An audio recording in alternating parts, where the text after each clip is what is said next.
It's been quite some time since I worked on the sculpture, so this time I'm going to focus on the Battlefield 5 sculpture, and I'm using oil clay, as you guys know. And the more I use oil clay, the more I realize that water clay is superior to this sort of clay. I do like the idea of the clay not being covered and you can work on sculptures for a very long time. It's rough, like even when I'm finishing things, it doesn't work as well. Now, I kind of am blending multiple types of clay together. I started with the JMac clay, and then I added Monster clay. I do like Monster clay because it's got a little bit more wax on it, and I'm using the hard version of the Monster clay. I did get a couple of packages of the medium, but I have not really tried it very much. I do struggle with the sculpting of it. It's less fluid and it's very robotic the way you sculpt plasticine or oil clay. And even the sculptures that I've seen people do, they just tend to be a little bit robotic. I think they're better for doing maybe smaller characters, but if you want to do something that has like brush strokes and the markers of your tools, this is not that good of a clay for it. Water clay is interesting because it's got all the flexibility of a soft to a hard oil clay. That is, you can work the water-based clay when it's extremely soft, and then it hardens and you can manipulate it as if it's a hard clay. But with this sort of clay, you're kind of stuck with it, and you can't use anything to kind of smooth things out as easy as you would with water-based clay. So this Battlefield 5, I've left it kind of sitting around a little bit, and it's very difficult. I think for standing sculptures, it's a good idea using the oil-based clay because you can put an armature inside. But remember, if you use oil clay, you need to make some sort of mold out of it. The Lewis gun, the Lewis gun has got a round magazine on top, but I decided that I prefer the Bren gun. It's a little bit more typical. So the back, I'm going to have to indicate the exact middle. I'm trying to use different tools, but I can't use the round wooden tools. Like for this sort of sculpture, you have to use metal tools or scraping tools. I think that's why you see a lot of the online sculptures that do all of this sort of stuff. They're mostly like removing clay. It's easier to add clay. If you're a carver, for example, you should be removing. It's a lot more time consuming to remove than to add. But the problem with the oil clay is that once you add it, you do have to kind of push it down quite a bit, and it seems a lot easier to scrape away a shape. Here is a knife on the leg.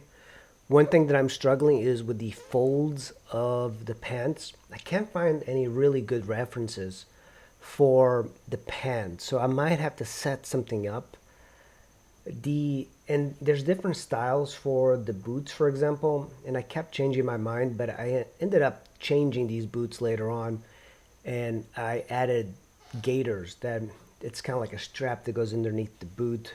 I'm trying to debate what I'm going to be doing for the base, and this is what you call a spawn point that I guess a sniper would put in the game, and it needs an antenna, so this is going to be a struggle to mold, but I guess I can use a wire in the final.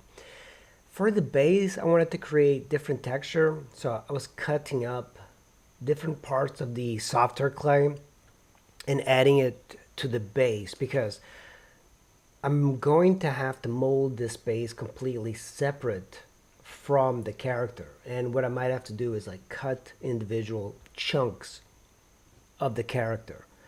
But I'm trying to create like debris and some sort of tank at the base. I still have not decided. I'm not very happy with the shapes because it's I want them to have something more, but I also don't want it to be too distracting. The pants have plenty of pockets, so here's a cargo pocket, and I'm using the Monster Clay, the hard version, and I'm using the acoustic guitar sort of wire shape tool. I don't really like those as much, but for oil-based clay, it works well. You just cannot combine the oil-based clay with water clay on that tool because it tends to rust out that tool. I think I'm going to remove the arm. I think it's going to make it a little bit easier to sculpt the front of the jacket because I'm going to have to mold all of this separately. I just want to add a strap so you can close the axe, because the axe is sheltered, the blade part is sheltered like in a little leather strap, so it needs a way of being closed. One of the things I'm struggling is trying to keep the main figure a little bit looser in detail. There's so much detail, and I think one of the things that I see online is that people add too much to it. Now I want to remove the spawn point, and I think I'm going to start working a little bit on the boot. Here we go, there's the strap, and now the top part, I'm going to remove the top of the boot because that's going to be just a section of pant. So the legs are going to become a little bit thinner. So one of the things I do is I hold a piece of clay on my left hand, and that's the clay I use. As long as you keep it in your hand, it kind of warms up with your body temperature, so it's a little bit softer. This is a very hard clay. One thing I noticed is that with this sort of clay and any oil-based clay, you can make it cold if you want a harder clay while you're sculpting. And you can take a heat gun, a hair blower, and soften it up, even in the armature. It's an interesting way of sculpting. You never do that for water-based clay, and I have much more experience sculpting water-based clay. I still prefer water-based because it's so much more flexible than this, but you can definitely cheat. Notice that the base is getting a little bit cleaned up. I think it was too distracting for me. I don't want to hide any of the details of the boots just yet because I think I am planning on adding a tank track to the bottom, so he's going to be standing perhaps on a tank track. Not exactly sure, but I've been studying some of the debris from the Ukraine and Russia war, and there's plenty of like really good footage and photos of tanks blown up. It's the closest thing to Battlefield 5 you can possibly get. So I'm eventually going to add that, but it's going to take some time. That's the thing too, like when these sculptures are taking this amount of time, I really question that if I'm doing the right thing.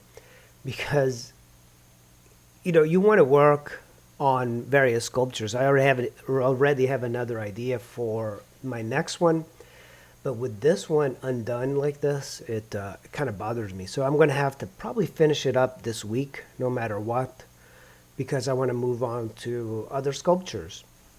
Notice the wooden dowel on the gun. That's to hold it up because the arms are coming apart. I plan on molding it separately. So I'm adding some of the details of the pants, the drapes, like the way the folds are. I don't think it's very successful, the way the drapes are right now.